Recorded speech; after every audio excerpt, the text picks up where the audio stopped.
Hello student, my name is Nandini. स्वागत है आप सभी का एक बार फिर से हमारे इस न्यू करंट अफेयर सेशन में। आज के सेशन में हम बात करेंगे भारत और रूस के बारे में। हाल ही में रूस ने भारत को क्या तोहफा दिया है, इस विषय पर भी हम चर्चा करेंगे। उससे पहले मेरी आपसे एक छोटी सी रिक्वेस्ट है, अगर आप हमारे चैनल पर नए हैं तो हमारे चैनल को सब्सक्राइब कर लीजिए, क्योंकि जितने लोग भी हमारी वीडियोस देखते हैं उसमें से केवल 5% लोग ही हमारे चैनल को सब्सक्राइब करते हैं और वीडियो को लाइक करते हैं। तो अगर आप नए हैं तो चैनल को सब्सक्राइब करना और वीडियो को लाइक करना ना भूलें। ठीक है, तो चलिए आगे बढ़ते हैं। जैसा कि हम सबको पता है कि भारत के प्रधानमंत्री मोदी जी नेक्स्ट वीक रूस की यात्रा पर जाने वाले हैं। उनके रूस की यात्रा पर जाने से पहले ही उनके जाने की खबरों ने इंटरनेशनल मीडिया में धूम मचाई है।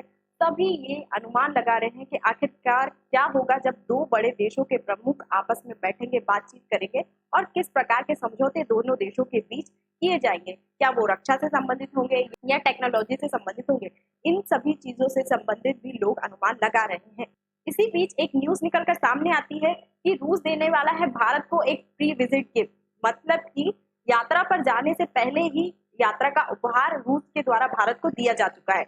रूस के राष्ट्रपति व्लादिमीर पुतिन ने एक बड़ा ऐलान करते हुए कहा है कि भारत में टैंकों के सुरक्षा कवच को फाड़ने वाले गोले का निर्माण उन्होंने स्टार्ट करवा दिया है, जो कि स्पेशली भारतीय सेना के लिए बनाए जा रहे हैं। इन गोलों को मैंगो शेल या मैंगो बम के नाम से जाना जाता है और इनका निर्माण भारत में स्टार्ट हो चुका है। भारत में ये जो शेल बनाए जा रहे हैं ये आत्मनिर्भर पहल और मेक इन इंडिया पहल के तहत बनाए जा रहे हैं, जो रूस की रक्षा कंपनी जिसका नाम है रॉसटेक और भारत की रक्षा कंपनी डीआरडीओ दोनों के द्वारा मिलकर बनाए जा रहे हैं और इन्हें भारत की स्थितियों के अनुसार या परिस्थितियों के अनुसार मॉडिफाई किया जा रहा है। मतलब कि इन गोलों का निर्माण भारत के डिफेंस स्ट्रक्चर के आधार पर बनाया जा रहा है। इसके साथ ही रूस ने कहा है कि वह संयुक्त हथियार उत्पादन पर बल दे रहा है, उसको बढ़ावा दे रहा है, ताकि जो अलग अलग देश हैं वो मिलकर हथियारों के उत्पादन में काम कर सकें और जो ज्वाइंट प्रोजेक्ट है उससे संबंध उनको भी विकसित किया जा रहा है। ज्वाइंट इससे संबंधित कुछ ज्वाइंट प्रोजेक्ट है उनका भी डेवलपमेंट किया जा रहा है। इसी के साथ रूस भारत के साथ रक्षा क्षेत्र में मिलकर कार्य कर रहा है, जिसमें रूस की एक कंपनी है जिसका नाम है रॉसटेक। ये रूस की एक रक्षा कंपनी है, इसका रोल बहुत ज्यादा इंपॉर्टेंट माना जाता है। ये जो कंपनी है रॉसटेक वो रूस के मित्र देशों की रक्षा कंपनियों के साथ मिलकर कार्य करती है और ये भारत में भी T-19 कवच भेदी या मैंगो शेल पर डीआरडीओ के साथ मिलकर कार्य कर रही है।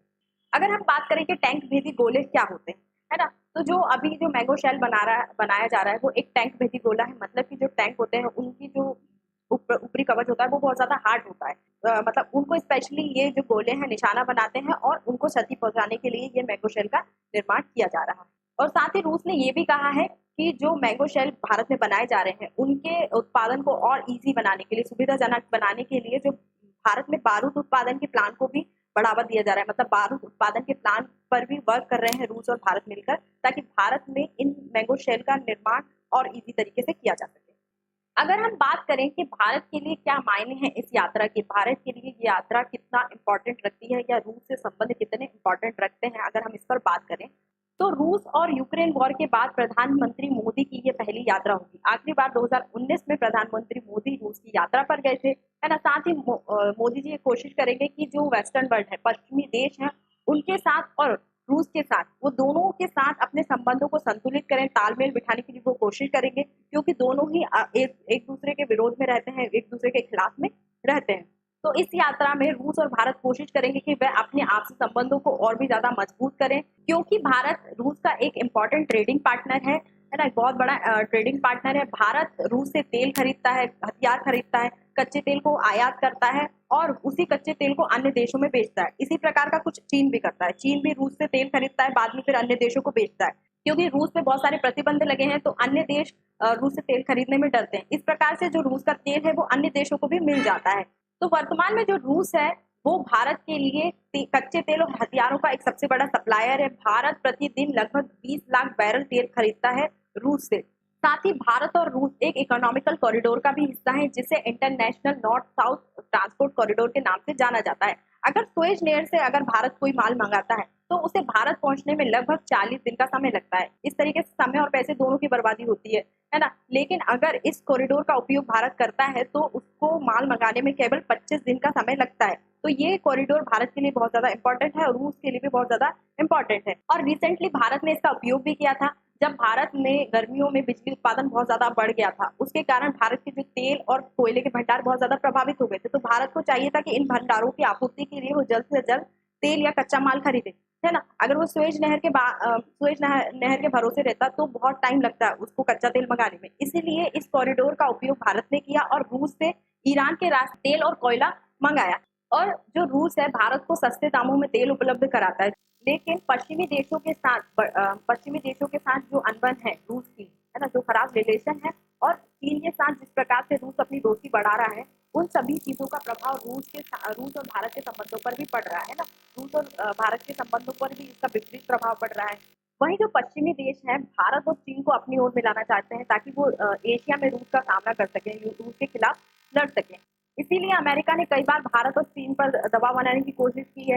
हालांकि जो चीन है उसकी रूस के साथ बढ़ती दोस्ती भारत के लिए भी अच्छी नहीं है, क्योंकि एशिया में भारत और चीन दोनों एक प्रतिद्वंदी है, दोनों के बीच एक स्पर्धा कॉम्पिटिशन चलता ही रहता है। और भारत एक क्वाड समूह का भी हिस्सा है जिसमें अमेरिका, ऑस्ट्रेलिया, जापान शामिल है। ये जो क्वाड समूह है एशिया प्रशांत में चीन की दखल अंदाजी के खिलाफ आवाज उठाता है। लेकिन अब जब रूस और भारत के जो प्रमुख हैं आपस में मिल रहे हैं तो कई मुद्दों पर वो बात करेंगे। हो सकता है यूक्रेन मुद्दे पर भी बात करेंगे, यूक्रेन जो वॉर चल रही है, युद्ध चल रहा है, उस पर भी दोनों की बातें हों। क्योंकि भारत ने हाल ही में हुए स्विट्जरलैंड में जो शिखर सम्मेलन हुआ था जिसमें यूक्रेन पीस डिक्लेरेशन रखा गया था, का प्रस्ताव रखा गया था, उसको भारत ने रिजेक्ट कर दिया था। तो हो सकता है दोनों प्रमुखों के बीच इस संबंध में भी बात हो।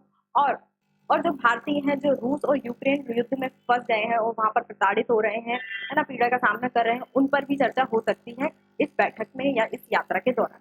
और ये पहली बात नहीं है कि रूस भारत के लिए भारत के साथ मिलकर किसी हथियार को डेवलप कर रहा है ना। इससे पहले सुखोई, बहुत सारी गन या फिर हेलीकॉप्टर का भी उत्पादन भारत के लिए रूस के द्वारा किया जा चुका है। तो आज के सेशन में इतना ही। आई होप आपको ये सेशन पसंद आया होगा, समझ आया होगा। अगर आपको ये वीडियो पसंद आई है तो आप हमारे चैनल को सब्सक्राइब कर सकते हैं और वीडियो को लाइक कर सकते हैं। इससे संबंधित नोट्स या पीडीएफ पाने के लिए आप हमारे टेलीग्राम ग्रुप या व्हाट्सएप ग्रुप से